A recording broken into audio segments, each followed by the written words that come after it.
Olá, meu nome é Fernanda de Oliveira Feitosa, sou biomédica, doutora em Medicina Tropical e Saúde Pública pela Universidade Federal, concentração em Imunologia, e a nossa aula de hoje será sobre carga de ferro, sobre sobrecarga de ferro.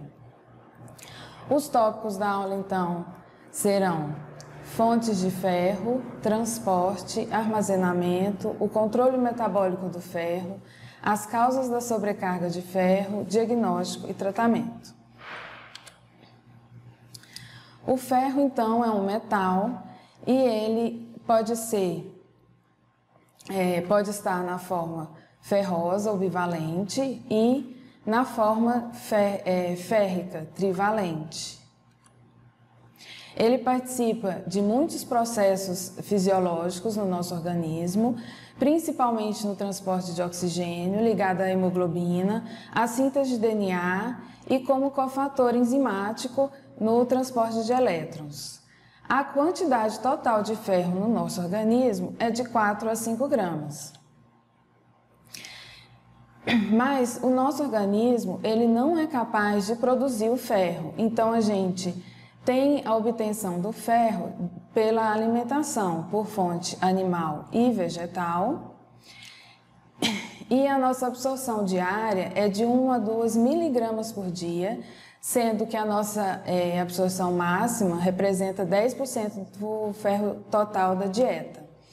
Então, o ferro está presente tanto em alimentos vegetais, na forma não M, quanto em alimentos de origem animal, na forma M.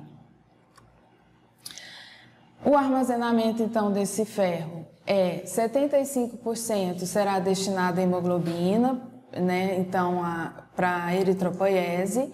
De 10 a 20% ele ficará estocado na forma de ferritina e de 5 a 15% ele será utilizado para outros processos. A excreta desse ferro é realizada por meio da descamação epitelial, porque existe ferro depositado nos enterócitos, então com a descamação epitelial do intestino, os eritrócitos vão embora, então levando o ferro, pelas secreções intestinais, no caso das fezes, e as mulheres, elas tendem a ter uma perda maior de ferro por causa do período menstrual, tendo então uma eliminação de 1 miligrama de ferro por dia. Então, antes de falar da sobrecarga de ferro, vamos ver como ocorre então o transporte e o armazenamento de ferro no nosso organismo. As proteínas relacionadas ao metabolismo do ferro essenciais são o HCP1, que é a proteína transportadora de M1, o DMT1, que é o transportador de metal de valente 1, e a DCYTB, que é a redutase citocromo B do adenal. Então, quando o ferro chega ao intestino, o ferro na forma M, que é de origem animal, ela então será transportada, o ferro então será transportado para dentro do enterócito por meio então do HCP1. O ferro não M, que é de origem vegetal, ele está no estado férrico, mas para ele ser transportado para dentro do enterócito, ele tem que sofrer a ação então da ferro-redutase, se transformando em ferro divalente, para ele então ser transportado para dentro do enterócito por meio do DMT1.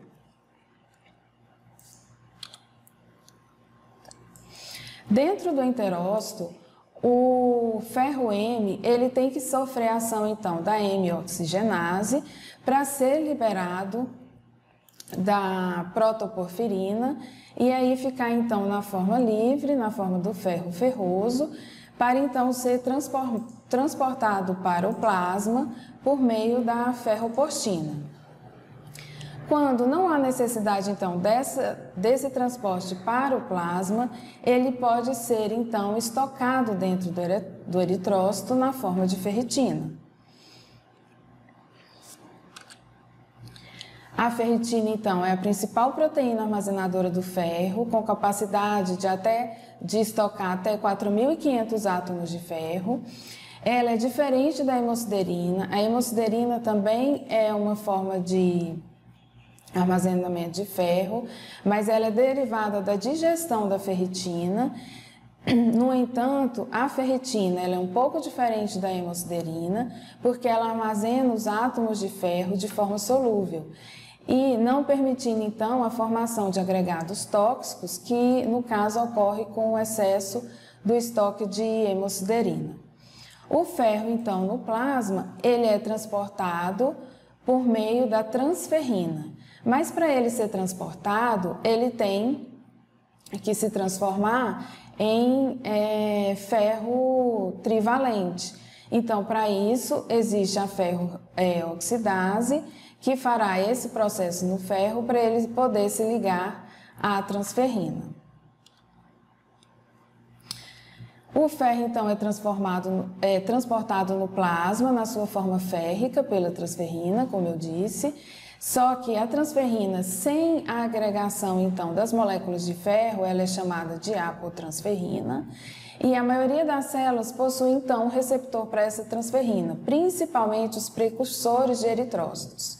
Então, quando a transferrina ela encontra o seu receptor, ela vai ser englobada para dentro da célula, interiorizada, e dentro da célula haverá, então, dentro desse endossoma formado, a bomba de próton vai aumentar, vai diminuir o pH dentro desse endossomo, permitindo então que o ferro, que é férrico, ligado à transferrina, se transforme na forma ferrosa.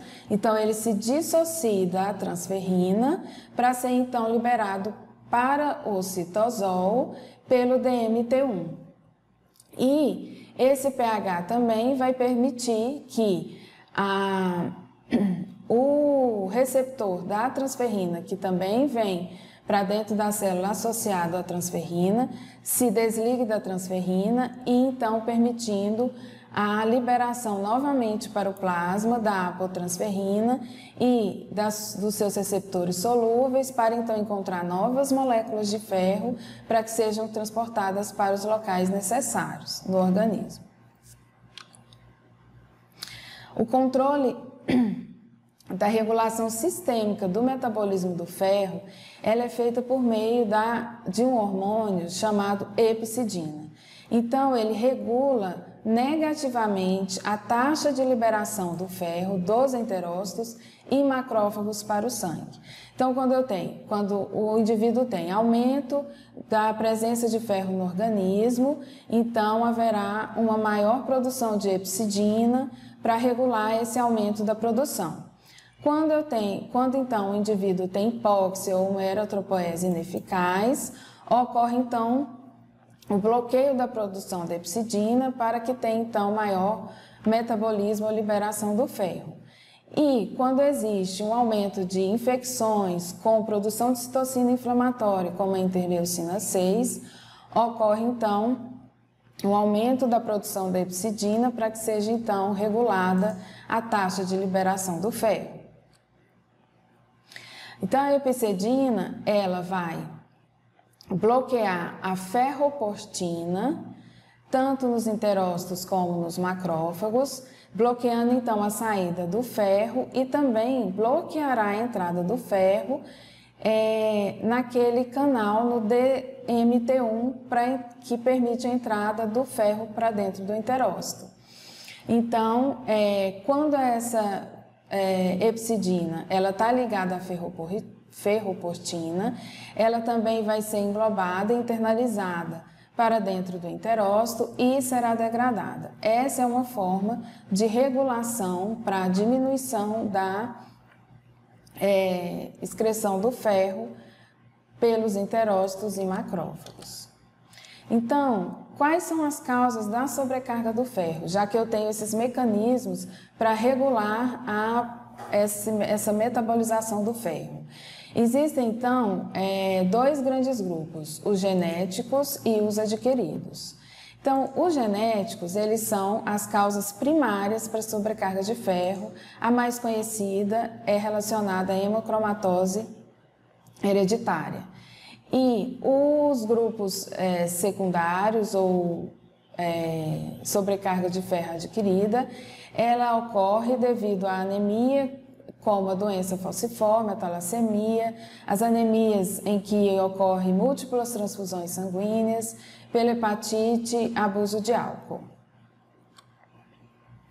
A hemocromatose hereditária, então, é uma doença genética do metabolismo do ferro, caracterizada pelo aumento da absorção intestinal e acúmulo progressivo do metal em diferentes órgãos do organismo. Está relacionado com o erro inato, então, do metabolismo do ferro, relacionado com a mutação do gene HFE, então, relacionado a essas posições C286Y, H63D, S65C, que são as mutações mais encontradas. E ela também é classificada como hemocromatose hereditária clássica. Existem também as hemocromatoses hereditárias não clássicas, pois não estão associadas à mutação no gene HFE. Então, são denominadas como hemocromatose juvenil, a doença da ferroportina, que está relacionada às mutações no gene da ferroportina, hemocromatose por mutação no receptor da transferrina, e então, nesse caso, o acúmulo de ferro ele ocorre principalmente no coração, fígado, pâncreas, etc., podendo chegar a 50 gramas de ferro total no organismo. Anteriormente eu disse que, em estado normal, o acúmulo de ferro no nosso organismo é entre 3 e 5 gramas. Então, o que o sobrecarga de ferro causa? O organismo ele não é capaz de aumentar fisiologicamente a excreção do ferro, mesmo em condições de sobrecarga. Então, o principal mecanismo de toxicidade do ferro é o ferro livre não ligado à transferrina, porque ele vai se depositar em células parenquimatosas. E como ele sofre mudanças de valências, que é para aquele estado ferroso, férrico, ou seja, ganho e perda de elétrons, ele propicia efeitos lesivos às células devido ao estresse oxidativo, por causa da liberação de radicais livres, nos locais onde ele está depositado. Então, os sinais e sintomas da sobrecarga de ferro são fadiga, escurecimento da pele devido à deposição do ferro na pele, dores articulares, porque pode ocorrer então o depósito do ferro nas articulações e ainda os danos causados nos órgãos, no fígado principalmente, devido, como eu já falei, ao estresse oxidativo, porque o aumento dos radicais livres nessas células aumenta o dano celular nesses órgãos. Ainda, nos casos mais graves, pode ocorrer o aparecimento de diabetes, hipogonadismo, perda de cabelo, cardiopatias e nos pacientes com hemocromatose hereditária, eles têm um risco 20 vezes maior de carcinoma hepático. Então, a avaliação do fígado é importante nesses indivíduos.